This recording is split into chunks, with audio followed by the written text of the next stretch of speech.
Good afternoon, good evening. It's a pleasure to be here and happy to share with you some of our latest insights. This is a weekly process that we've been sharing with our partners for about the past month, and very happy to have Miles Partnership on board as a partner to help make sure that this data is available between Longwoods and Miles. We're able to provide this at absolutely no charge to the industry here for the foreseeable future. So we're glad to be partnering on it. Let's talk about the research. So some of you may know Longwoods International is a market research consultancy specializing in the travel and tourism industry. For about the past 3 decades, we have been conducting something called Travel USA, which is the largest and longest ongoing study of traveling US households. Every year we document between 300 to 350,000 trips taken by Americans.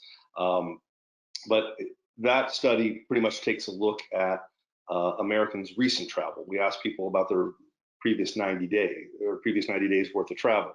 And from that, build some very detailed profiles and learn a lot about those travelers. We had to change gears here. A little over a month ago, our team was actually gathered in Columbus, Ohio, here in our US headquarters, looking at doing some strategic planning. And obviously, we saw the writing on the wall. We had good glimpse of what might be coming down the pike, and we said, what can we do to assist the industry? What's going to be needed that doesn't exist right now? And we said, we need to get a sentiment study going and look at how Americans are going to be thinking about travel moving forward. So literally a month ago, we launched the first wave of this. This is now the 4th wave. As you can see on your slide there, we fielded this one last Wednesday. Every Wednesday and Thursday, we go into the field. We sample 1,000 traveling Americans, adults, and we ask them a short questionnaire, about 10 or so questions about their outlook and sentiment towards travel in the next 6 months. So I'm going to share some highlights here for you, and we're going to move quickly here. So next slide. So one thing we saw from our survey from just a few days ago is that 84% of traveling Americans, those who are planning to travel in the next 6 months, have or will change their travel plans. As you can see in the slide there, just over half have canceled a trip completely. A little less than half have reduced their travel plans in some form or fashion.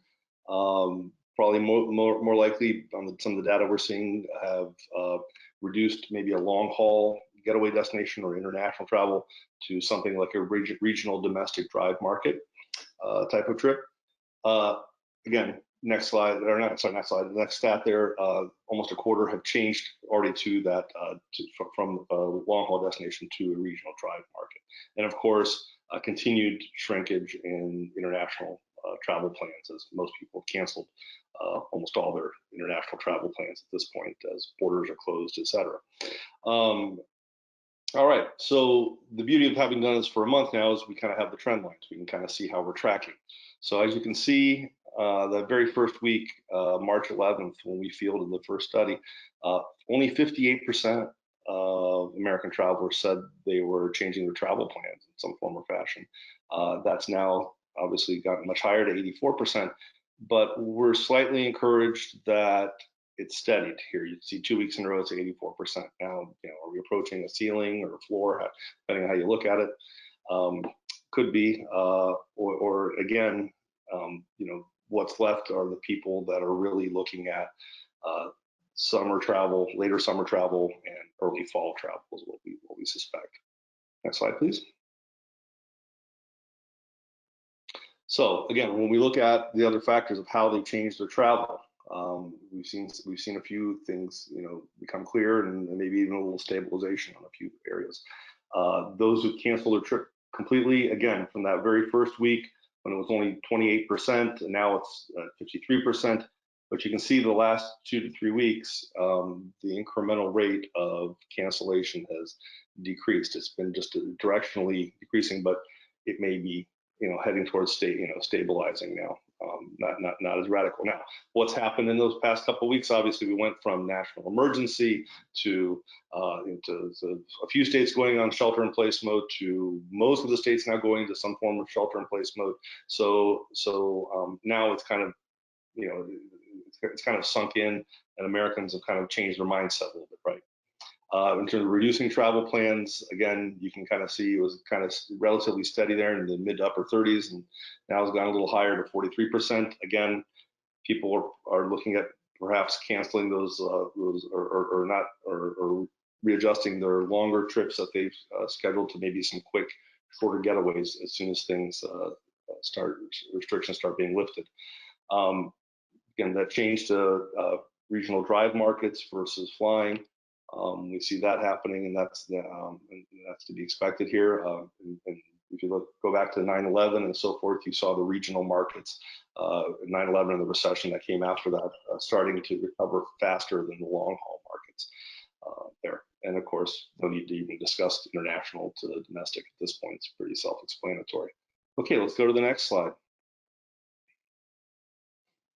So we asked these traveling Americans what factors will be greatly impacting their decision to travel in the next 6 months. We give them a scale of 1 to 5, 1 being no impact at all, 5 being a great impact. And the 3 areas we're looking at is the COVID-19 pandemic, obviously, concerns about the economy, and cost of transportation.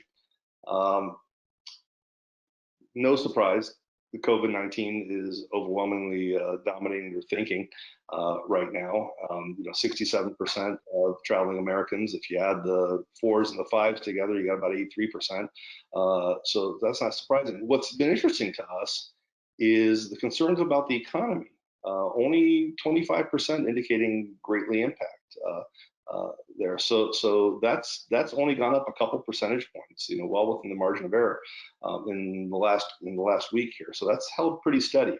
Now we're going to watch this very carefully, because as the as we get past the peak of the virus, perhaps then at that point people are going to be thinking more about their pocketbook.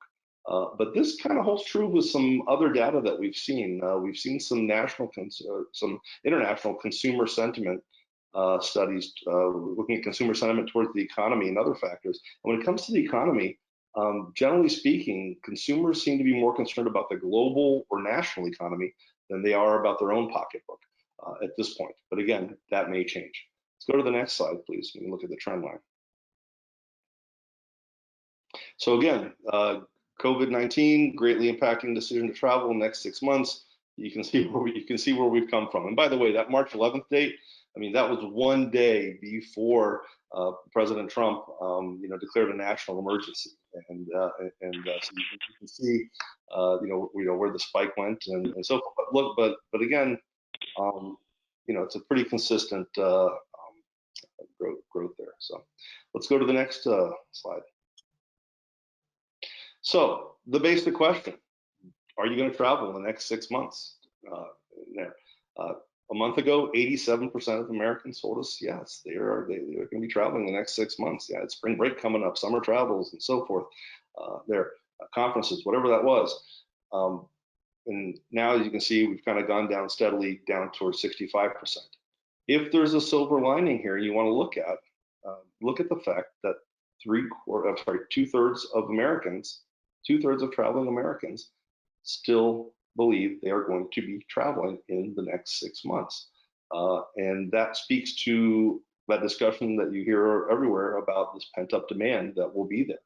How will it release? Well, I think that's going to be determined by, how the restrictions get lifted and eased, and a whole host of other factors. But there's a pent-up demand there. 2/3 of traveling Americans chomping at the bit to travel at the moment. So there you have it.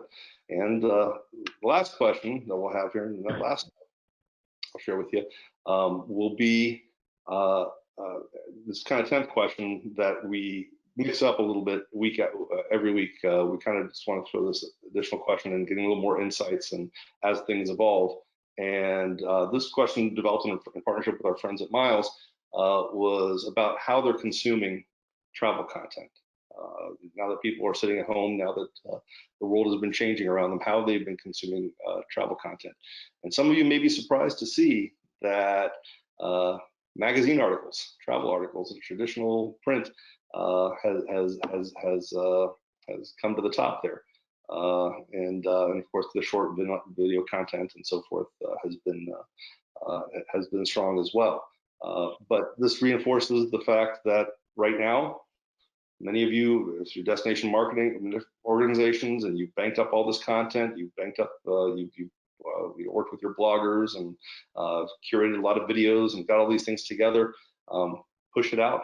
People are home. They're waiting for it. Many of you have already started doing it. I've seen some wonderful things. Folks like Visit Savannah, State of Kentucky, a few others, done just some beautiful content sharing lately, and just push it out. It's good stuff. So anyway, Chris. Yeah, it also highlights, Amir, doesn't it, the multimedia nature of the content they're engaging with. 3 of those top 4 content types are traditional media. So obviously we're in a very much a sort of digitally focused world in terms of how we're communicating and interacting. But some of those traditional things that destinations and businesses are doing can still be enormously impactful. Yep. Quick question about methodology that's come in. Oh, and I should flag before I get to that question, all the slides from today, plus a research summary, plus the recording are all going to be available both on our COVID-19 education portal and sent out to all participants via email. So the question, Amir, was about your methodology, 1,000 sample size. Is it a nationally representative sample of American travelers? Is it leisure and or business? Yeah, absolutely. It is a traveling mix of leisure and business. It's randomly drawn from our panel I was telling you about earlier. 1,000 adults, ages 18 and over.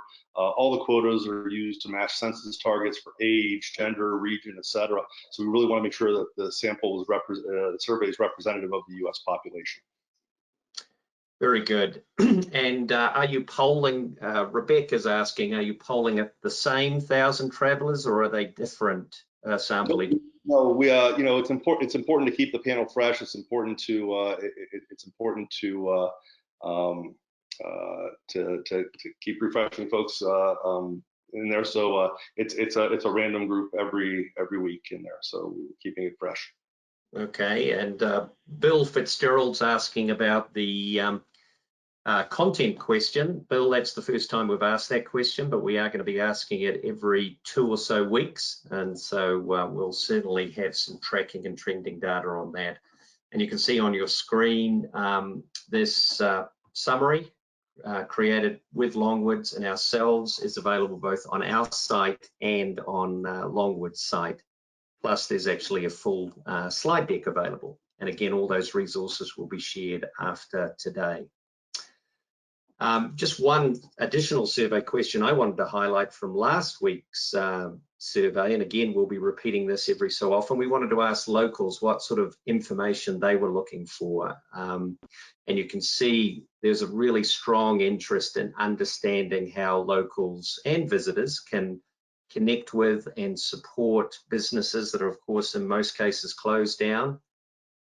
So is there opportunities to engage with them, whether it be takeout, takeaways, or find other ways to support those businesses? So we'll be actually summarizing in a blog and article in the next week before our next webinar some of the most remarkable examples we've seen from around the world on how destinations are doing exactly this.